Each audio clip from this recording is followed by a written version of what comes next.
உங்களின் இல்ல விசேஷங்களுக்கு புகைப்படம், வீடியோக்களுக்கு தொடர்பு கொள்ளுங்கள். சுதந்திர போராட்ட வீரர் மாவீரன் அழகுமுத்துக்கோனின் 269வது பிறந்தநாள் விழா குருபூஜை விழாவாக பொள்ளாச்சி பேருந்து நிலையம் முன்பாக கொண்டாடப்பட்டது. அழகுமுத்துக்கோன் இளைஞர் பேரவை தமிழ்நாடு மற்றும் யாதவர் பாதுகாப்பு பேரவை ஆகியவை இணைந்து இந்த நிகழ்ச்சியை ஏற்பாடு செய்திருந்தது. அழகுமுத்துக்கோன் இளைஞர் பேரவை தமிழ்நாடு சார்பாக மாசாணிமுத்து, செந்தில்ராஜு, அன்புச்செல்வன், ஆனந்த், கராத்தே ராஜா, மெடிக்கல், வெள்ளைச்சாமி, பட்டீஸ்வரன், வாசு கிருஷ்ணன், கோபால் ஆகியோர் கலந்து கொண்டனர். யாதவர் பாதுகாப்பு பேரவை கோவை மாவட்ட தலைவர் நிவேதா கண்ணன், சதீஷ், வாசு, பிரகாஷ், ஐயப்பன், ரமேஷ், பவின், நம்பிராஜ், SRK ஆடியோ, குமார் ஆகியோர் கலந்து கொண்டனர். மாவீரன் அழகுமுத்துக்கோனின் 269வது பிறந்தநாள் விழா குருபூஜை விழாவாக வெகு விமர்சையாக பொள்ளாச்சி பேருந்து நிலையம் முன்பாக கொண்டாடப்பட்டது. இந்நிகழ்ச்சியில் பொள்ளாச்சி சட்டமன்ற உறுப்பினர் நித்யானந்தம், பொள்ளாச்சி நகரமன்ற உறுப்பினர் ஷாமலா, நவநீத கிருஷ்ணன் மற்றும் பல்வேறு கட்சியைச் சேர்ந்த முக்கிய நிர்வாகிகள் இந்நிகழ்வில் பெரும் திரளாக கலந்து கொண்டனர். தன்னார்வலர்கள் மற்றும் பொதுமக்கள் இந்நிகழ்வில் கலந்து கொண்டு சிறப்பித்தனர்.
வீரரை வணங்குகிறோம்.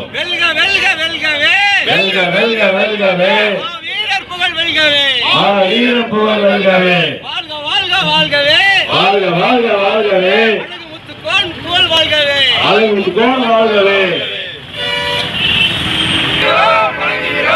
வீரரை வணங்குகிறோம் வணங்குகிறோம் வணங்குகிறோம் வணங்குகிறோம் வணங்குகிறோம் வீரரை வணங்குகிறோம் வீரரை வணங்குகிறோம் வெல்க வெல்க வெல்கவே வெல்க வெல்க வெல்கவே வீரர் புகழ் வெல்கவே வீரர் புகழ் வெல்கவே வாழ்க வாழ்க வாழ்கவே வாழ்க வாழ்க வாழ்கவே அழகுமுத்துக்கோன் புகழ் வாழ்கவே அழகுமுத்துக்கோன் வாழ்கவே வீரரை வணங்குகிறோம் வணங்குகிறோம் வணங்குகிறோம் வணங்குகிறோம் வணங்குகிறோம் வீரரை வணங்குகிறோம் வீரரை வணங்குகிறோம் வெல்க வெல்க வெல்கவே வெல்க வெல்க வெல்கவே